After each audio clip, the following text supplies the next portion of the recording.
tell you a little bit about myself. And also, if you have any questions, since we're a small group, feel free to either shout out, hey, what's this mean, whatever, or if you feel compelled to raise your hand, I'll also call on you. But just feel free to jump in at any time, I guess is what I'm saying. So, my background, I am a school psychologist by training. Then I worked for Heartland Area Education Agency for 5 years before I went to the University of Iowa to get my PhD. But while I was in Heartland, I had a few little cherubs as students who were really testing my skills in the area of behavior.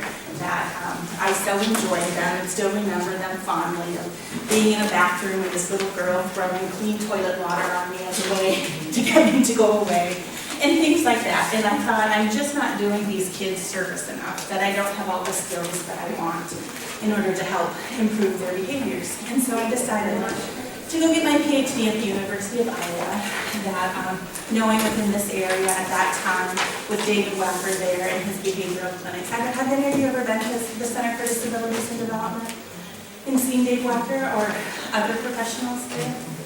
That Dave has the biobehavioral clinics. He's actually retiring this year. He'll be done in August, which is kind of sad. But I wanted to go work with him and really understand how you do thorough behavior assessment. And so that's why I went back to school.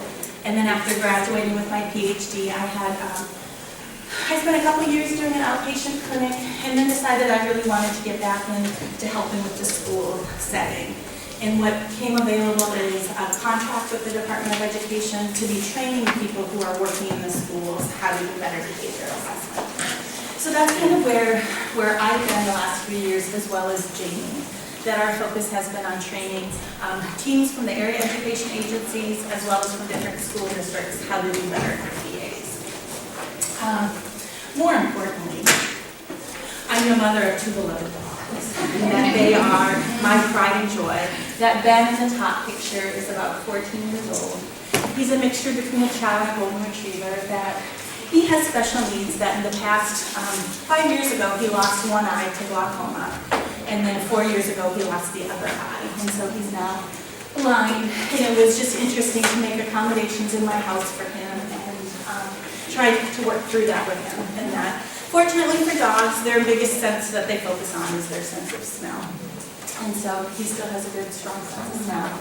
He still digs in my garbage when he smells something in there that he wants. And then Josie in the bottom level, her love is a ball that's right there. We were at the park, that she will do anything in order to catch a ball. She's probably about 12 years old. She looks certainly a lot older than that. He still looks like a puppy, but some dogs age better than others. And then I am an aunt, which I adore. Sadly, I have 3 nieces that live on the West Coast in Oregon and 2 on the East Coast in Virginia. So I don't get to see them very often. But this is the 5 of them at my parents' house, almost in order. That one of my nieces, Annabeth, has Down syndrome, and she's out in Oregon, and it's been a really interesting process for me to work with my brother and sister-in-law to understand more of the parent perspective when having a child with a disability versus the professional perspective. Being with my focus on behavior, Annabeth is really well behaved. That she has the stubbornness that a lot of kids with Down syndrome have. But my brother became a stay-at-home dad when she was born. And so when she started preschool at the age of 3, she had a really hard time with separation. And I'm a behavioral person, and I'm like, okay, we need to put a plan in place to help to fade so that my brother doesn't need to stay there. Instead, he went to preschool for 1.5 years.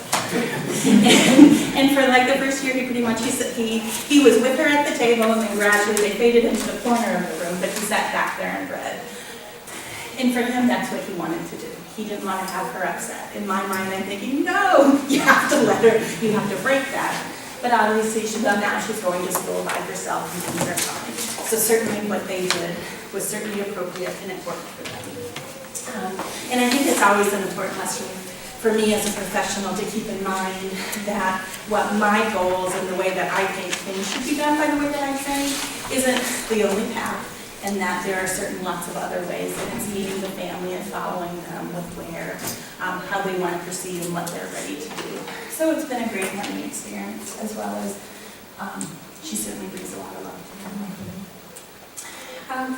So the objectives that I wanted to cover today in the talk are really to identify what a functional behavioral assessment is, to understand, to help you understand how it's important to do one well in order to identify what should go into the behavior intervention plan, and then how to read the FBAs as part of the IEP paperwork. That we certainly don't make it user-friendly for parents, and that luckily there will be some revisions to the paperwork, both the IEP as well as the FBAs and IDIPs that will be coming out. Next year they're going to start to pilot it, and hopefully that will help with the process, but still I'm sure it's still going to end up you'll get 20-page IEPs like we do now, unfortunately.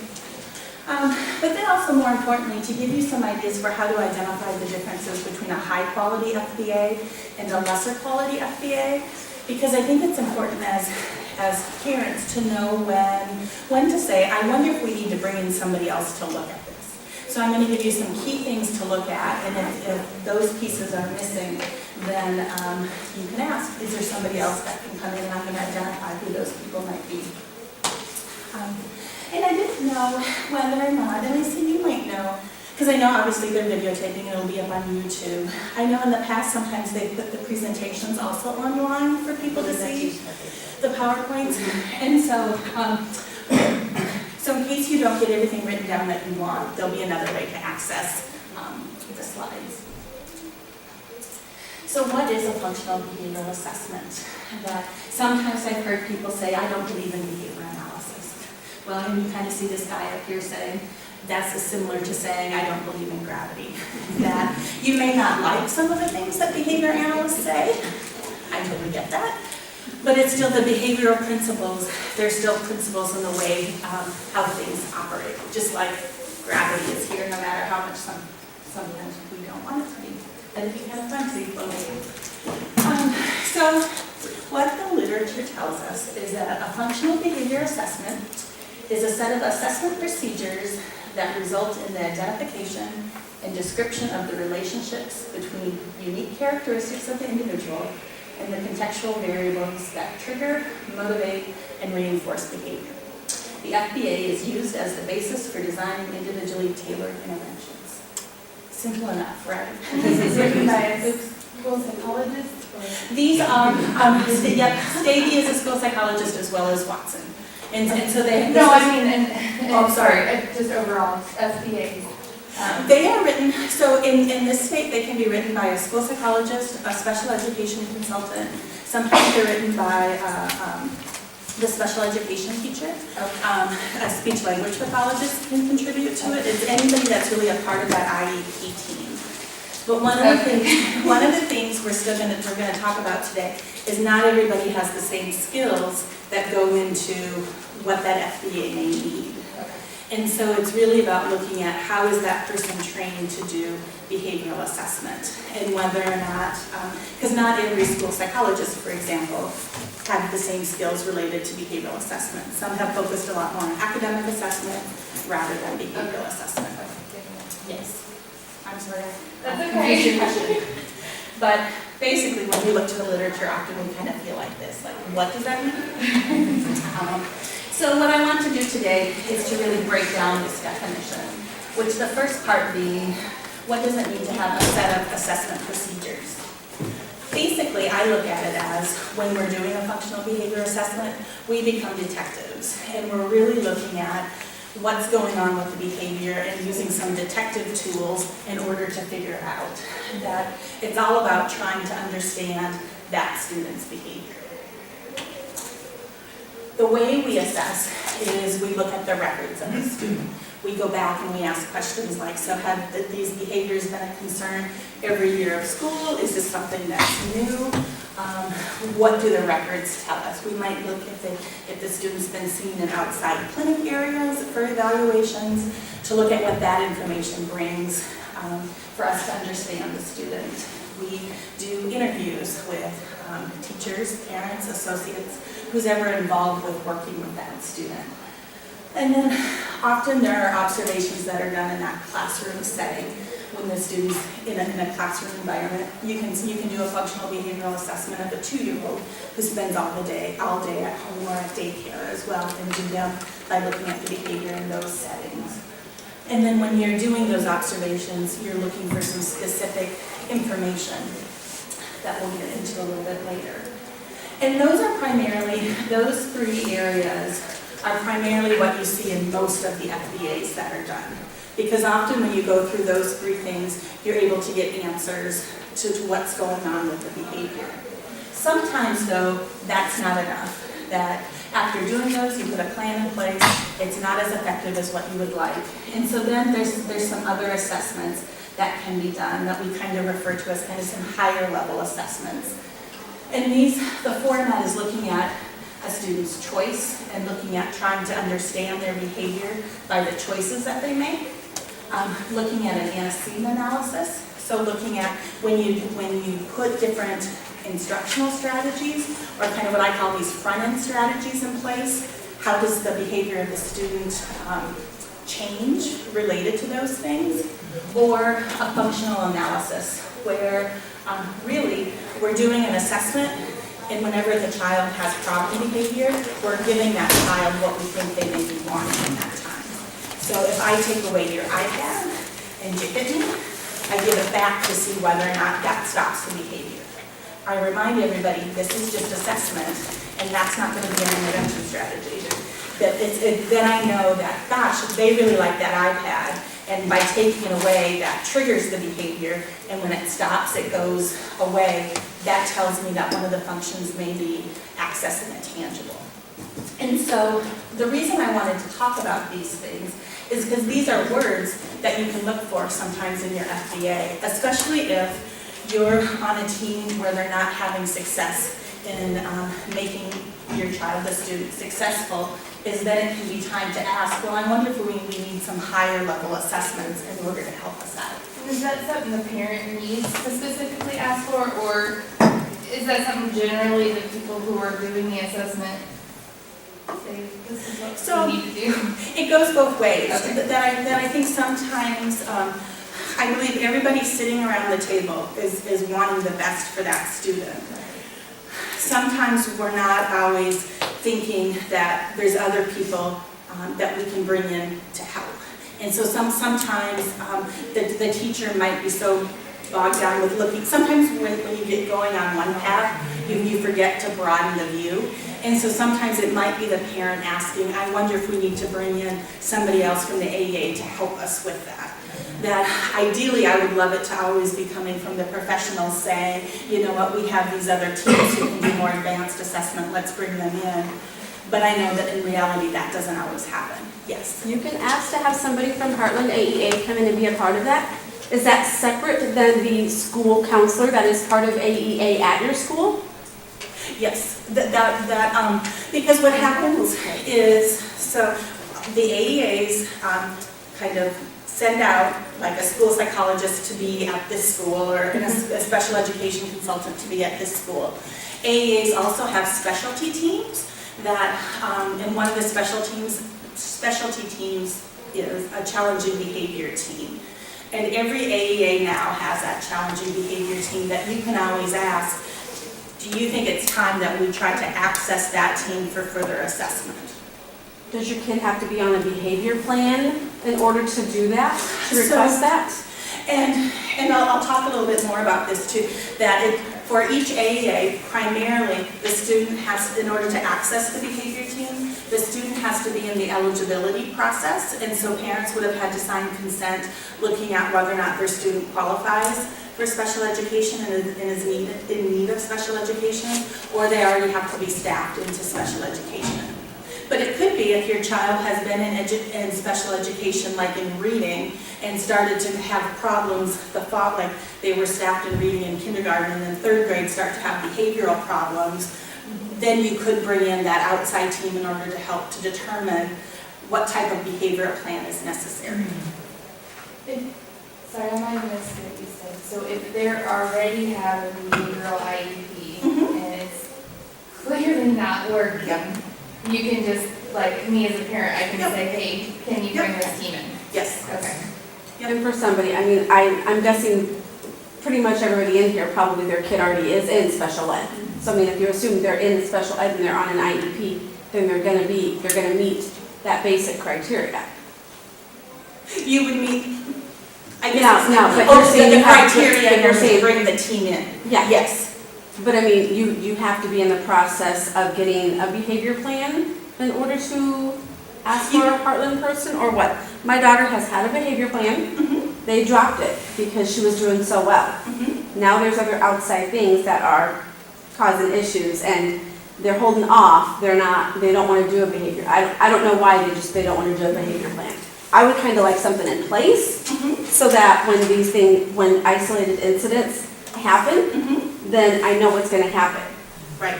And so then the first line of contact would be, as part of your IEP team, has it been a Heartland school psychologist or special ed consultant who's been working with your child? Yes.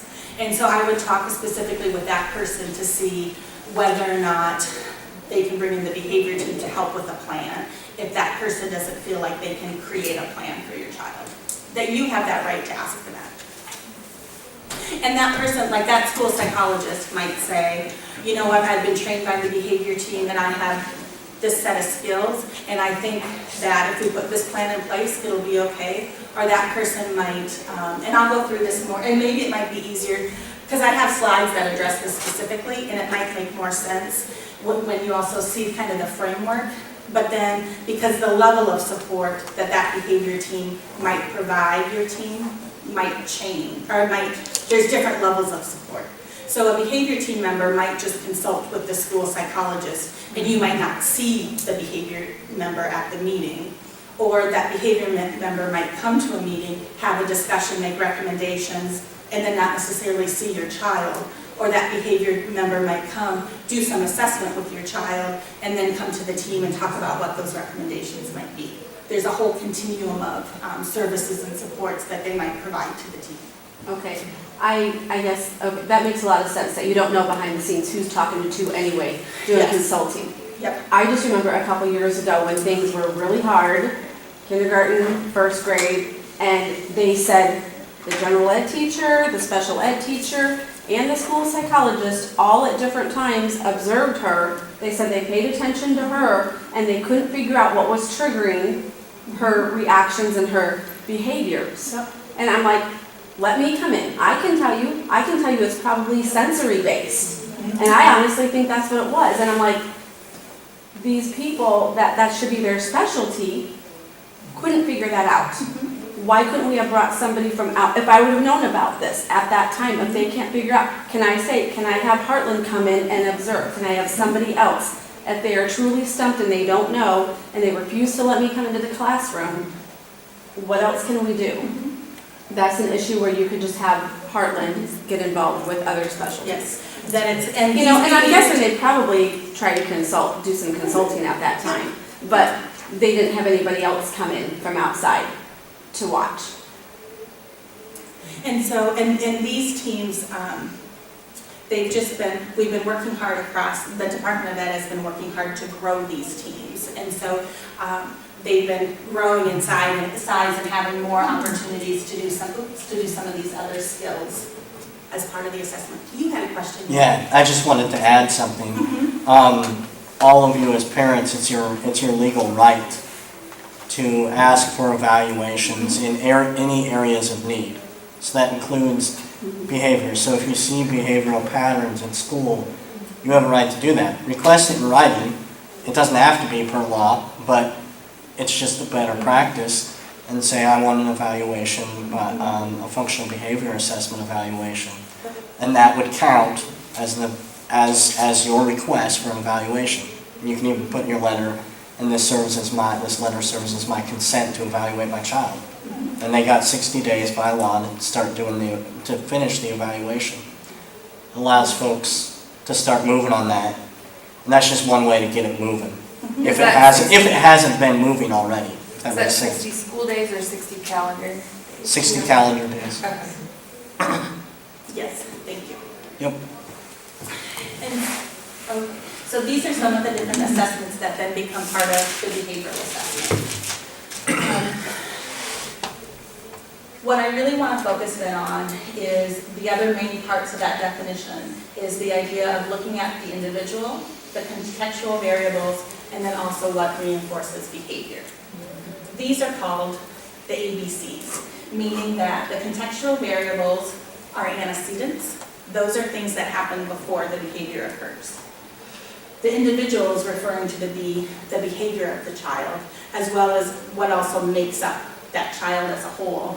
And then when we talk about reinforcement, we talk about the consequence, which a lot of people, when they hear the word consequence, they think of it being, I'm going to give you a consequence because you weren't paying attention. That's not a consequence. A consequence is just whatever happens immediately following the behavior.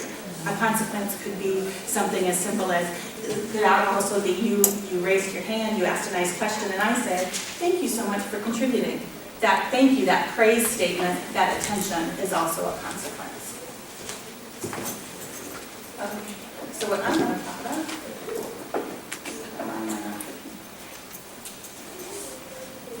is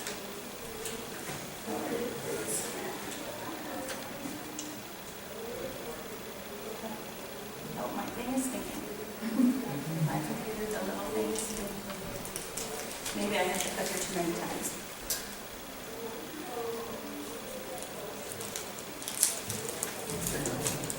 Yeah, that's how we break when it's working.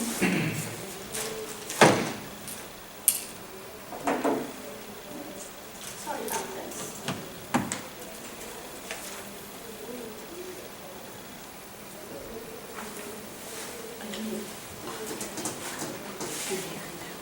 Yeah.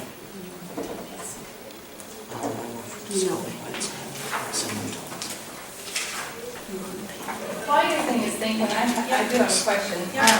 So, one of the assessments, I guess, I have my daughter's FBA right here, but I was just kind of looking at it. So they have like the parent interview, the special ed teacher interview, and that kind of stuff. Well, then there's some more stuff in here that has, they interviewed people, but they never interviewed me. And so, in another section, is there, like, can I request that I be interviewed as well, and that, like, my data be inputted into what they're doing? Yep, that oftentimes, the reason that parents aren't interviewed as part of it is because the focus of the FBA is really on that school setting. And so they really want to understand what the world in that school setting looks like. And so they want to understand what the teacher's doing before, or the associate or peers are doing before that problem behavior occurs. And then how they're responding to it. Because the way a teacher gives directions is likely very different than the way the mom gives directions. And so that certainly is, that's kind of why the focus is on interviewing the school team. But I think always parent input when sitting around the table is important. And if you talk about, I don't ever see those behaviors at home, hopefully they're following up with some questions about why you may not. And it could be that just the differences in the demands, or it could also be you have a lot more preferred activities at home than what they do in school, and trying to get at some of those things that might be helpful. I was just thinking, because my input as far as like her, when she kind of explodes at school, I have a lot more input on how to calm her down than what seems to be effective, because they like to just throw her in the isolation rooms, and that's their effectiveness. So I guess that's why I was trying to find out why they didn't interview me, because I can give them ways to calm her down. But maybe that's not the place where that belongs anyways. Maybe it belongs somewhere else in the overall IEP. And where there is a section that's related to where the consequences are. Okay. That's under the problem analysis part, that there's one section that says something, it has the word antecedent, and then there's usually some descriptions about what's happening before the behavior. Right. And then there's a peer comparison spot, and then it goes to the consequence spot. And that's where they're analyzing what's happening after the problem behavior. Okay. They skipped the peer when they went from antecedents to consequences. Oh, never mind, it's down here. Okay, I see it. I get it. Okay. And again, sometimes, and this is what becomes really hard when working with behaviors, is there's a lot of things we can do to calm kids down when they're upset. But the question is whether or not at that time, the adult should be working to calm them down. Like before, when I gave the example of if I take your iPad away and you start to hit me, you start to become aggressive, I may know that I can give it back to him and he'll calm down. But from a behavioral standpoint, that's the wrong thing to do. Because then I'm teaching him whenever he hits, he gets exactly what he wants. And so then that sometimes it's thinking, and that certainly is an extreme example of what happens. Like that seems more intuitive sense for people not to respond to a behavior that way. But I think about a student, it's rethinking, it's rebooting. But I think about a student I worked with in the schools who one of his behaviors was he was non-compliant, he wouldn't do work, he would growl. It would start to escalate if you persisted, and he would go to yelling in the classroom, becoming disruptive, throwing things, and it would get to aggression, especially if you ever went to like not necessarily even touching him, but if you like cornered him, it's just that idea of I'm being cornered, I'm gonna go after. So what a teacher would do is they'd stop by and say, oh, you know what, would do in a very nice way, trying to correct his work. He would growl at her, she would go away. And so again, because in that going away, calmed him down, he didn't growl anymore, he didn't escalate, he didn't do anything, because they didn't want to have a blow up. So again, that was a way they were trying to calm him down. But from a behavioral standpoint, then you're teaching the child, when you growl, adults will go away. And that's an easy way to get out of doing what the adult is telling you to do.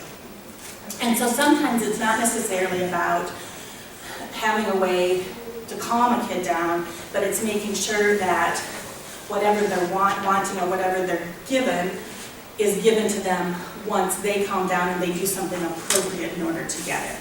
So if instead of growling, and I'm sorry, I keep using you, just happen to be in a special spot. Instead of growling, if he said, I need to be alone, then it would be great for the teacher to go away after using that phrase. Because now all of a sudden I'm teaching him, this is the way you communicate to get somebody to go away when you're not ready to have a discussion about something. Okay. So we're talking now about antecedents. And so I found these pictures. When I go in the classroom, often these are the different things that I'm seeing, or the things that I'm looking for when I go into a classroom. I'm looking for the group size that the student's receiving instruction in. Is it a small group? Is it one-on-one? Or is it the large group? Because sometimes that can affect how a student's going to behave. I'm looking for, if they're working on something, what's that difficulty level of the type of work that they're doing? What is it a preferred task? A kid who likes reading, or is it math and something that the student really struggles in and absolutely hates? I'm looking at if the teacher is attending to the child, are they giving praise? Are they making the student do corrections? Are they giving instruction? I'm looking at the level of attention that might be going on with the teacher. Right here, the kids are all working by themselves at a table. And not a bad thing. And when I go in and I'm looking, I'm not making judgments on things, but it's just a matter of what is happening within that environment.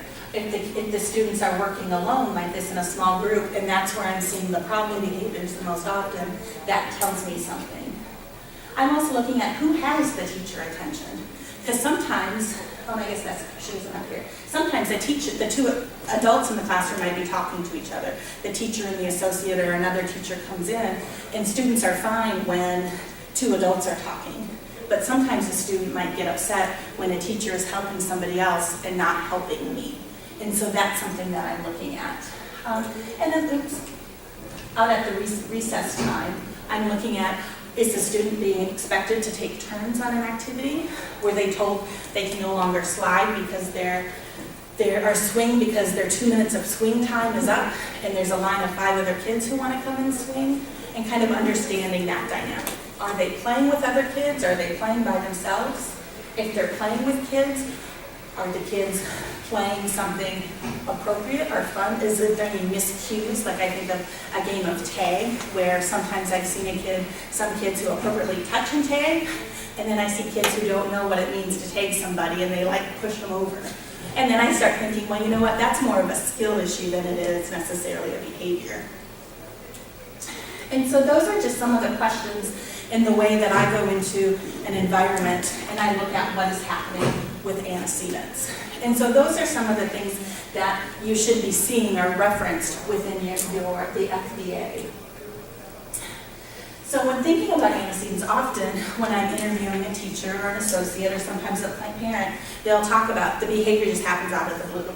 There's no reason whatsoever. I've tried, I've taken data, there's no it happens at 8 o'clock, it happens at 10 o'clock, it happens at 11, there's no rhyme or reason to this behavior. There was nothing that happened that provokes it. In reality, now say it all with me, there's no such thing as no antecedent. There's always something that happened. The truth is, some antecedents are much easier to see than other antecedents. That kids don't just do stuff for no reason. Sometimes that reason is internal for students that have constipation issues. Sometimes they're incredibly backed up, and that's why their behavior is worse during these couple of days, because it's no fun to be all gassy and constipated and bloated. That's not something when I go in that I can see in the environment, that all of a sudden the kid isn't turning pink because they're constipated. But it's something that would still be considered an antecedent or something that's contributing to their behavior. So that's the antecedent part. Any question about antecedents? When thinking about the individual, sometimes behavior analysts get kind of a bad rap because they're only focused on the environment and they forget about who that child is. We shouldn't be forgetting about who that child is, because who they are tells us an awful lot about their behavior. I want to know whether or not how that child is developmentally. Are they on track academically? Do they have any language skill deficits? Do they have a developmental diagnosis? Because knowing some of those things helps me to understand what else might be going on in the environment that's not making them successful.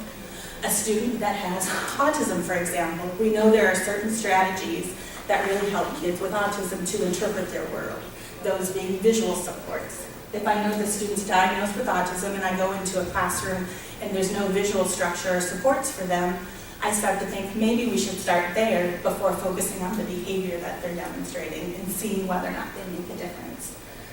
I also think diagnoses of mental health. Often people think about behavior analysts either don't believe or they don't buy into some mental health diagnoses. That's not true. That I certainly believe they're all out there.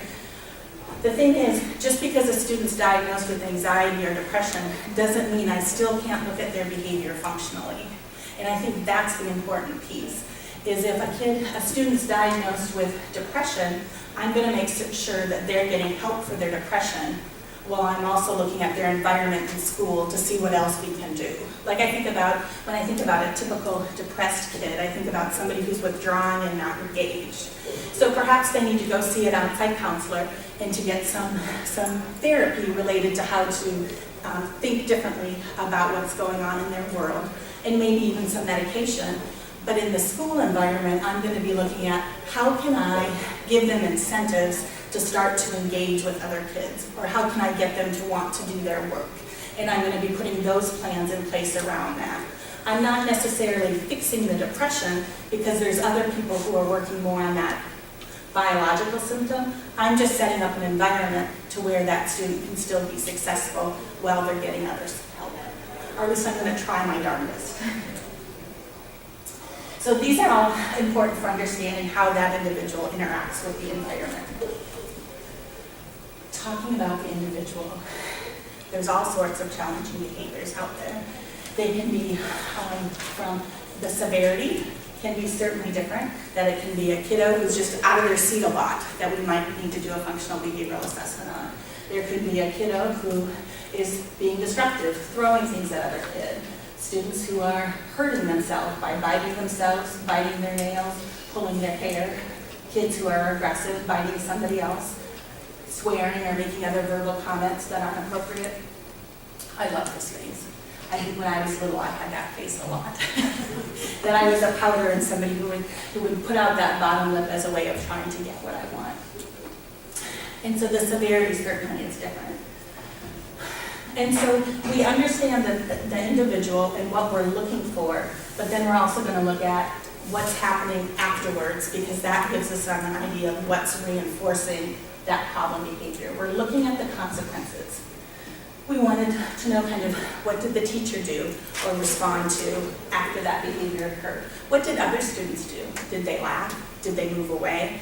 Did they help the student with their work in order for that student to be successful? The consequences always affect whether or not that behavior is going to occur again.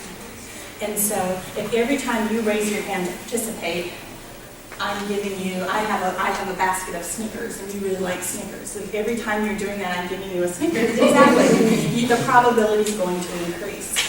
If every time you raise your hand, I ignore you and I call on somebody else, and you raised your hand 5 times really trying to get in there, and I'm never calling on you and I'm totally ignoring you, more than likelihood you're going to stop and say, I give up. We've all been in those situations that where we try. Like Nathan in the red shirt might have given up had I not then called on him and said, I noticed you had your hand raised. When we think about functions of behavior, how the behavior is being reinforced, we look at whether or not it's a positive reinforcement or negative reinforcement. So it's either going to be gaining something or avoiding or escaping. So you can gain access to an interaction, so attention from an adult or from a peer, or you can gain access to an item or activity. So whether it be food, whether it be toys, whether it be getting to go out for recess, whether it be watching a movie, reading a story, all of those activities. When you're escaping, you can also want to escape a social interaction, or you can want to escape an item, activity, or a task. Some of us like to escape calculus, for example. And so what this then helps us to understand is there are 3 main social functions. Those are gaining access to attention, gaining access to a tangible, and then also escaping or avoiding something. These are the 3 main reasons we have students who engage in problem behavior in the classroom or in the school setting, as well as the home environment.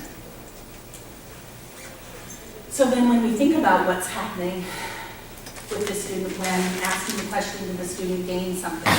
Gain can be the teacher redirects him, because that's a form of attention. The teacher gives the student help. That's another form of attention. The principal shows up when all of a sudden I'm misbehaving in the classroom, and the principal, not only does he show up, we get to go to his office and he helps me to calm down by giving me ice cream. Hopefully that doesn't happen. What else might the student gain? Peer might have laughed, a peer might have redirected or done something. The student might get an item back. If I'm swinging and a kid comes over when my 2 minutes are up and I push the kid down, maybe that kid goes over and plays on the slide and I get to keep my swing.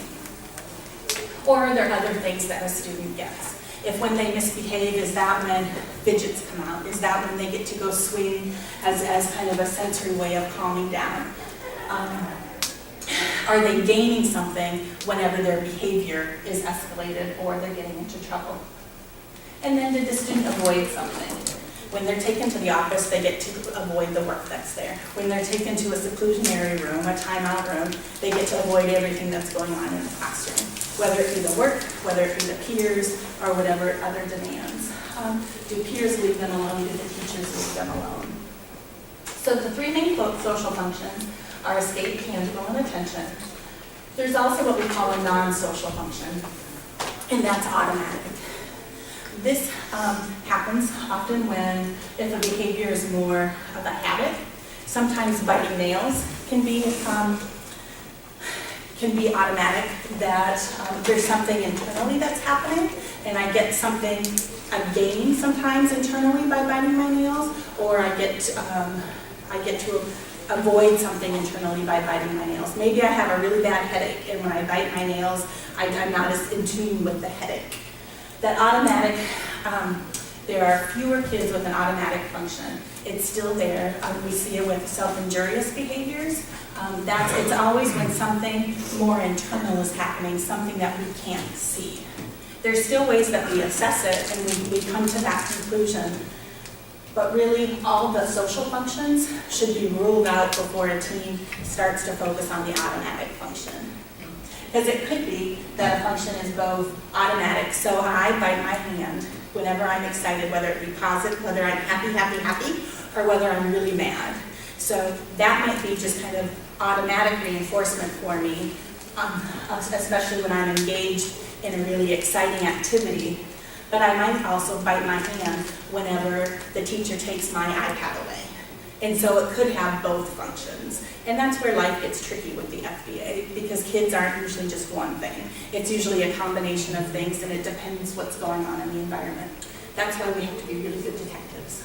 Do you have a question? Qualify then, like on the autism thing, autism world, so like the sensory issues and like the self-stim issues, things like that. Would be automatic. Yep, yep. Way So back you when guys in the would literature. normally see that as Yes. a secondary, you'd see if there was anything first, Yes. then move to the Yep. sensory. Yes, yep. Because, and the reason that is because we have a lot better tools to address the social stuff and a lot more evidence-based interventions. And I always hate to use the word easy because nothing's easy, but it is a little, it seems like we can have a lot more success when there's a social function faster than when there's an automatic function. And so even if part of the behavior is automatic, if we can decrease 50% that happens to be related to a tangible function, that's a way to But get that's into good to know as success. a parent, because as a parent, you know, you may be very much into, and I think that was kind of what she was talking about the sensory issues, about the self-stimulatory issues, about all those types of things, because you live with that all the Yes. time. You know, Yes. So it's good to know that, because I didn't know that. Thank you. So how do you address those automatic things with that self-stimming and that stuff? Some of it is okay, it's not destructive. But that picking stuff, because that's my daughter. Is that one of the things you're gonna get into later? I'm not getting, because I could, to be honest with you, I could spend all morning talking about FBAs and all afternoons Right. talking about intervention strategies, and we would still only scrape the surface. Okay. And so I'm not going to get specifically into, Okay. into how to address it. Do you The- have the- any the good word- resources yes, for yes, people? yes, Because okay, there's so yes. many people that have that Yep. attacking the Right, skin. and what I would look at, was, especially with the self-stim behaviors, when if other things have been ruled out, like picking, I would Google habit reversal procedures, and I would Google Raymond Miltenberger. And that there's a habit reversal clinic at the Center for Disabilities and Development. There is? There Say is. that again? There's- Habit reversal what? There's a habit reversal clinic at the Center for Disabilities and Development, that Matthew O'Brien is the psychologist. That started maybe, I think he started that last summer, it's on Fridays. And so then he would do an assessment, and then looking at just making sure that it kind of qualifies as a habit, and then he would help you put a plan in place for decreasing that behavior. What habit reversal tells us often is what's important is finding something else for the student to do or that person to do rather than engaging in the behavior, something to replace that behavior. Okay, so you had said I would Google habit reversal process? Or Or- just what? habit reversal, and then our procedures. But there was a second thing you said? Oh, one of the people who's big in the habit reversal world, his name is Ray Miltenberger. It's Milten, and then I think it's Berger. Okay. Another person who's also big that he trained under Ray is Doug Woods. That's an easier one to spell. Like her psychiatrist has said, really, if she doesn't want to stop any of that picking behavior, it's really hard to address it. And it's just so hard to find a med or something that you can do for that. And that's where habit reversal procedures can help. I'm not saying it'll fix everything, Right. but it can be very successful. And it does when one of the things as part of the procedures is building an awareness for the person. And so I think that's where your psychiatrist is talking about if there's that desire. But then there are still other things people in their environment can do to set up so that then the person, your child is less likely to engage in that picking. We did it with my son who's on the spectrum also, and not through that clinic, but it was that type of behavior. And what we did was we wrote it into his schedule. He had to do the behavior for 10 minutes at a time. And then, Oh, she would love it. and then, but what we taught him was there were appropriate times to do it. It was the self-awareness stuff. There were appropriate times to do it and not appropriate times to do it. So That's where they went from. Interesting. So it was like, this is when you can do the behavior and it's appropriate, and this is when you can't do the behavior. It's not appropriate. Okay. Yes. So how does that go towards people who aren't as aware, people who are severe profound?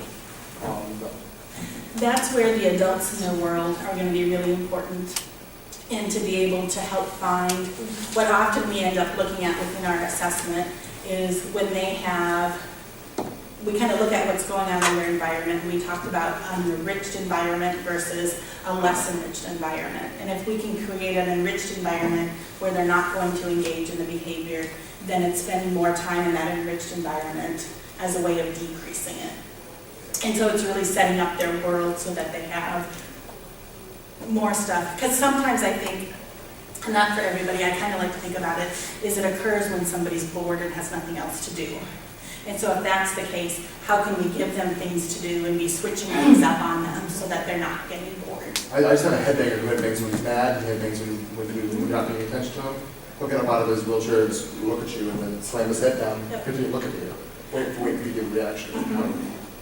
And that's where I think it's important, where that FBA is going to be really important, because you're going to want to know exactly what the functions of those behaviors are. And then you're going to want to see a speech language pathologist, and you're going to want to find out, or a behavior analyst, and figure out what is that phrase and what tools can we use to get him to communicate. Because whether or not, instead of banging his head, does he need a micro switch to say, I want something new? And to see then what you can do to teach them to communicate. Because I have a really cool slide, and maybe it's coming up here. So within the, maybe I'll say that. So it is important to go through the FBA, because I like to mess with kids, and I want to turn their world upside down, and that's what an FBA does. Because now I understand what trips your trigger. So what do you do when the school says that they cannot figure out the antecedents for your kid's behavior? Then you say, then we need to get your challenging behavior team involved, because if you can't do it, we need to find somebody who can. And what do you say when you have a lot of challenging behaviors at recess, unstructured time, when it's hard to keep up with the kids and hard to pay attention to everything going on? There are still ways to do it, and there's ways to assess it systematically, and to say, I want the experts to come in. And to say, this team, we've been working really hard together, and I know that we're all wanting to make Johnny successful, but we're not getting to the place that we all want Johnny to be. We need to bring in somebody else to help us. So it's not as a way of, you're not doing your job, we're going to bring in somebody else, but it's like, we do need more advanced level people in order to do it. And we have those people now in the state that you can contact within the ADAs and within some of the school districts that can be helpful for that. It's just as Nathan said, so we do an FBA because it's the law that we have to do it. Because we don't want those behaviors to continue, because then that student's not being successful in the school setting and likely won't be successful in the world setting. We do an FBA because in my mind, I'm not going to listen to you unless we're talking evidence-based practices. And the FBA leads us to those evidence-based practices that we know there's tons of literature on how successful an FBA can be in determining what intervention is in place. We do an FBA because if the problem behavior gets at either gaining something or escaping something, we turn it around, and so that doesn't work anymore. And now it's your appropriate behavior that's going to get you what you want. The link between the FBA and the BIP. So just to overview, the FBA defines what needs to happen in the environment and leads to the hypothesis of what that function is. The behavior plan then just defines what we need to do differently to create that environment for success, and also how we need to teach that student in order to be more successful. Because oftentimes in the behavioral plan, we might be teaching how to request help. We might be teaching how to request to have a break time, or how to request to get your iPad back. All of those things that might need to be taught. And what I love the most is this little guy saying, let me get it straight. I don't have to scream and yell to get my cookie. That there's another way. This is what behavior teams should be able to help you define and to understand if the current IEP team isn't able to. Because then all of a sudden, we have her saying, I don't have to bite my hand to avoid the word. You mean there's another thing I can do? I don't have to throw my block to get my truck back. I don't have to bite my brother to get my mom's attention. I don't have to swear to get my peers' attention. I don't have to pull my hair to be pushed on the swing. I don't have to protest to get help. We'll make their lives so much better when we figure out why their behavior is occurring and how we can teach them differently. What I have, and I love this because I hate the way our system is set up. And it's all, like, I love what it requires, but I hate how it's documented and how it's shared.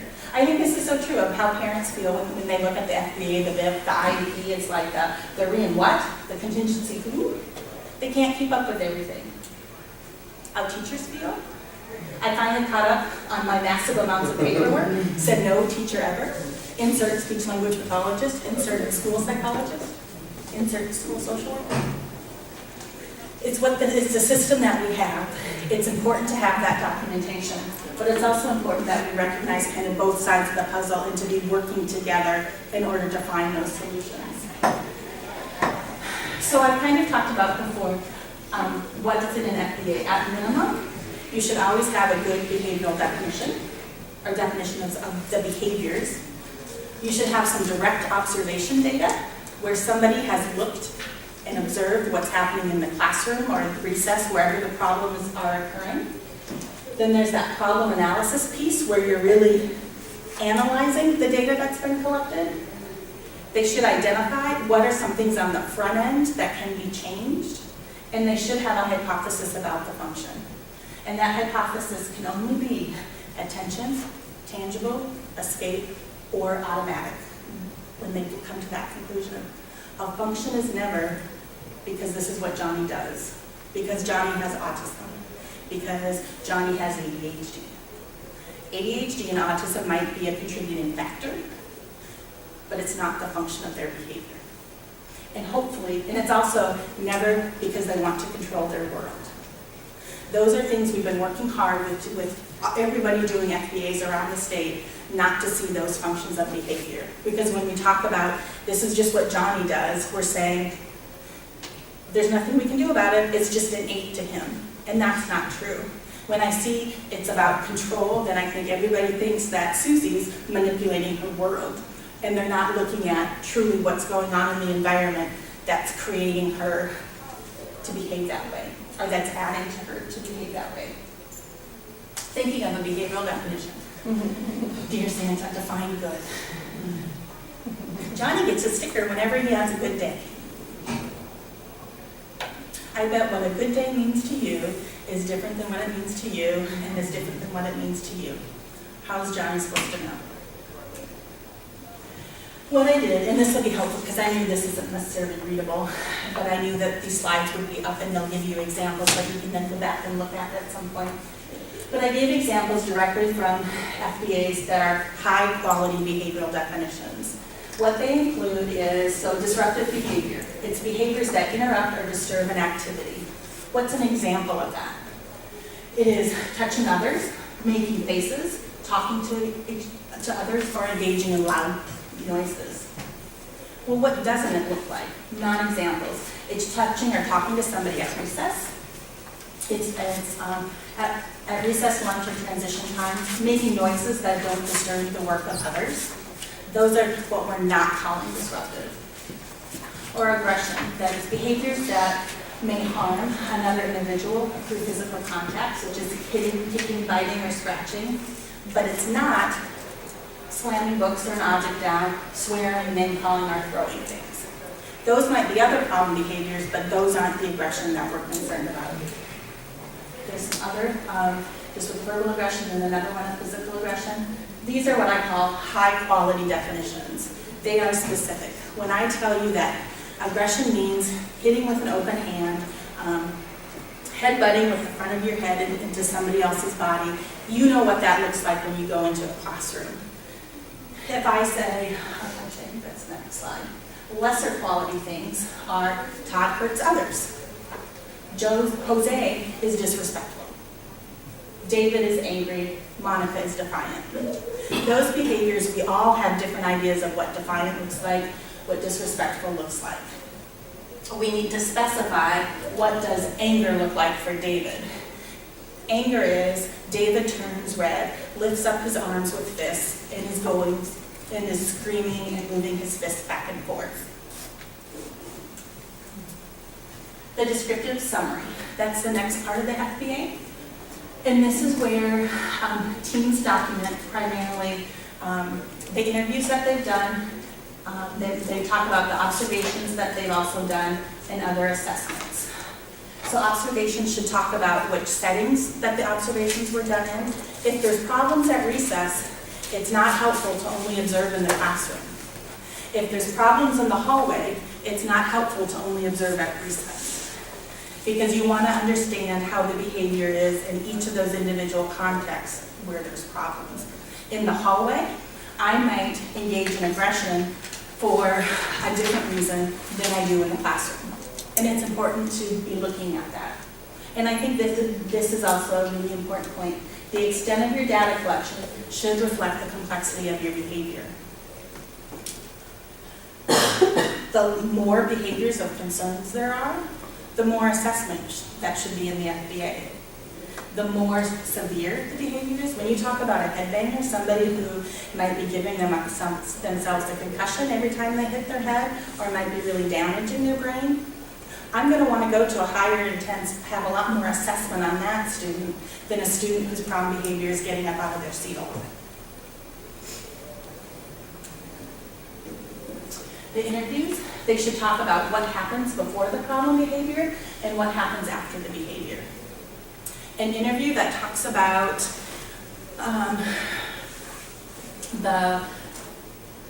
just the history of the student isn't helpful, or that talks about how only the academic level isn't as helpful, that we want to be talking about what's happening before and after the behaviors. Within the problem analysis, we want to be looking at what's the concern about the behavior. Is it the frequency? So is it the average number of aggressive behaviors per day? That's the problem behavior. We should be, when asked about what's concerning about the behavior, you should start to see numbers. If you're not seeing numbers, that's something to bring up to the team. Because if they're just saying they're aggressive, you want to know, well, how often are they aggressive? You want to know whether or not, if they have data to show that it's increasing. You want to know how long the time span was that they took the data. Maybe he had one bad day and he had 5 aggressive episodes, but he hasn't aggressed for the past month. If they only put, he does 5 aggressive episodes a day, they're missing the boat on truly what the whole picture is. Duration is another way of getting at numbers, looking at the time that the behavior lasts. So this is a nice example. Disruptive behaviors vary in time between 3 minutes and 30 minutes, with the average time being 20 minutes when reviewing 10 days of data. You have a clear picture of how I was behaving in the classroom. Intensity, again, seeing more numbers are an explanation of why they're intense. Self-injurious behaviors have resulted in broken skin and bleeding on 2 out of 20 episodes. Bruising has occurred on 10 out of 20. This is concerning, and this would be the type of behavior I would want a more thorough assessment done. I would want more than just 2 observations in the classroom done in order to understand it. Then looking at the antecedents. This is again when they talk about the next part of the FBA, the problem analysis, is looking at the environmental conditions of the antecedents and the consequences. Again, you're going to start to see numbers in here if a good observation was done. You're going to be seeing, so here they're talking about they are collected by the team in the classroom setting, a transition from a non-structured activity to a structured activity, or a transition between 2 structured activities preceded, came before the problem behavior on 59% of the occasions. Adult attention was provided to other students as an antecedent on 24% of the occasions that there was problem behavior. You have a better idea and understanding of how often is removing adult attention the trigger for the problem behavior. That kind of starts to guide to what that function is. Consequences, you're going to see, you should be seeing a similar thing. You should be seeing something to where it talks about so consequences in the form of a variety of types of tension, including redirection, offering motivation or encouragement, providing help and reminding her of her choices are provided 60% of the time following refusal behavior. So they saw a lot of attention given following their refusal behavior.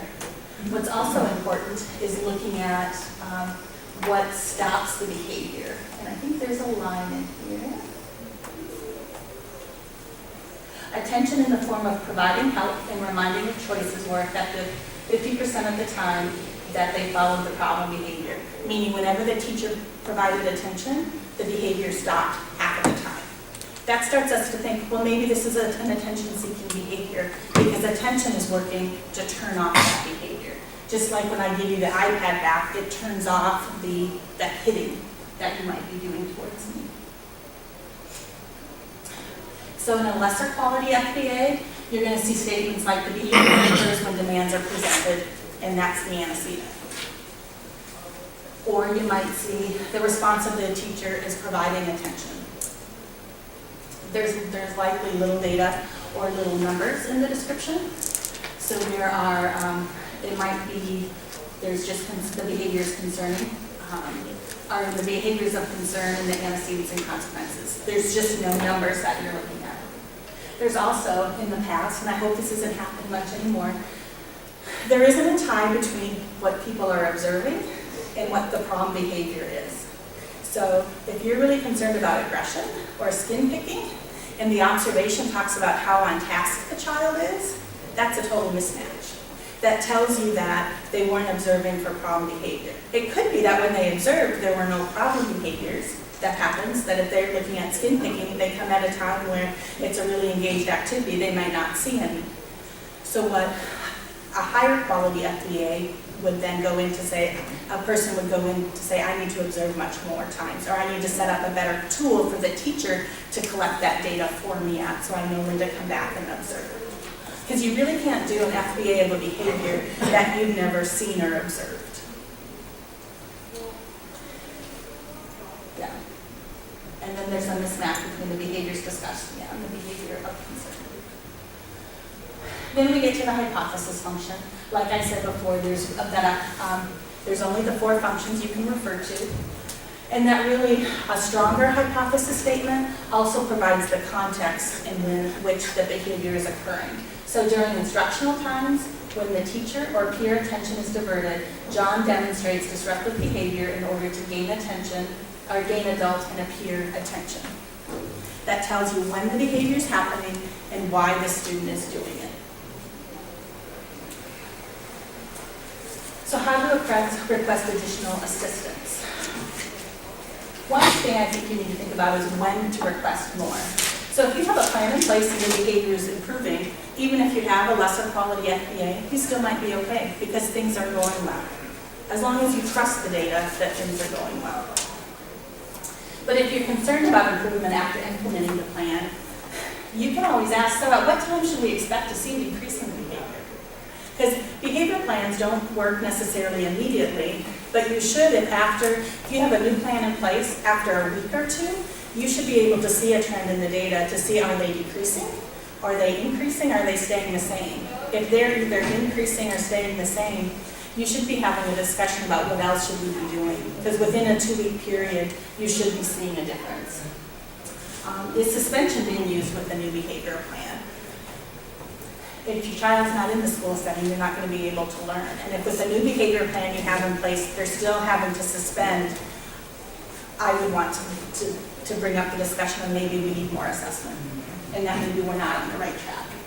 If episodes of restraint and timeout are not decreasing in the new behavioral plan, we need to relook at the assessment that we've done and to see if there's something else that we can lead to. There certainly are, unfortunately, there are times where these things need to be used, but these shouldn't be the main components of your behavioral plan. And so if they're being used a lot, that tells you something else needs to change. Other times when to request more, when you're looking at the FBA and you're seeing it's lacking antecedents, it's lacking consequences, and the hypothesized behavior functions aren't the attention, tangible, or escape, or automatic.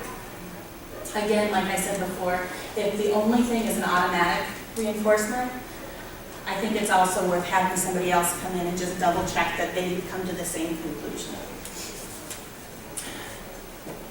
when to request more. So if they've hypothesized escape is a fun, was that a ding for time? Okay. If they hypothesize that the function of the behavior is escape, and they're primarily using timeout, that's another time in order to request more help. Because if you think about it, like I said earlier, whenever I'm disruptive, the principal comes and takes me to another seclusionary room. If I don't want to do my work, I no longer have to do it, and that's kind of cool. And so there's a mismatch between what the function is and what the behavior is. Not that there aren't times when you still use timeout with an escape behavior, but it's just important that everybody's understanding how it's becoming more complex, and that then you ask the question, these are counterintuitive. It doesn't make sense when we're saying that my child wants to escape demands, but every time he hits you during a demand, he goes to timeout. That doesn't make sense to me. Explain it to me why you think that's a good strategy for my child. And often my child doesn't want to be in there. It takes him about 4 hours to calm her down. She flips out. So I think we need to Yep. Yep. I think so, because that's a lot of instruction to be missing. And I think, is there enough reinforcement going on in the classroom? Because I also tell people, if they're using timeout, you have to have, you need to really be looking at how much reinforcement, or in other words, how many rewards, how much motivation is in place for my child to be staying and doing that work. That should be really, really high if the consequence for his problem behavior is being removed and being put in another classroom. I want to see that student getting, whether if they're after attention, if they're after changeable, getting a lot of breaks to those really frequently, so that they want to stay in there. So who do you contact? Some people believe that you have to go to a BCBA. Well, in Iowa, I think there's only like 42. A BCBA, is a board certified behavior analyst. Those are people that everybody assumes has the skills in order to do this really well. It certainly is the specialty of their training, but in Iowa, or all over, you have to remember the credential doesn't always guarantee better services. And that's where then the challenging behavior teams of the AEAs come in, and all the training that the Department of Ed has been doing with those AEA teams. So, as I talked about earlier, you can talk to your AEA team about having a referral to the challenging behavior team. That in Iowa, we have trained 26 people to be what we call to the advanced level at the AEA level on the behavior teams, who can do the whole spectrum of assessments that I showed you earlier. 26 isn't a lot, I understand that, but it's certainly, these people are starting to train additional members of their team, and so we're starting to kind of see this compounding effect. Additionally, Is there somewhere that lists who those 26 people are? they would be, so it's always, everybody calls themselves a challenging behavior team within the AEA.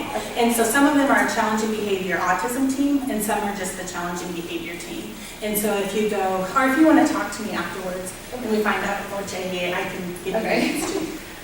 We're training school districts. We have 43 people that we're training within school districts. Those school districts are Cedar Rapids, Council Bluffs, Des Moines, Butte, Fort Dodge, Iowa City, Mason City, Marshalltown, and Waterloo. If you think that your school district should have its own behavior team, I'd be happy to talk with you about that. To get a school district behavior team involved, the majority of them, you have to go to the principal, and that's how the principal then invites them to come in and help. Their behavior team members can do these higher level assessments. And then I learned this, so what are you going to get? Well, perhaps his behavior hasn't changed because your behavior hasn't changed. That's one way you can expect that part of the recommendations is going to be changing the adult behaviors, as well as then hopefully finding some other strategies in order to be helpful.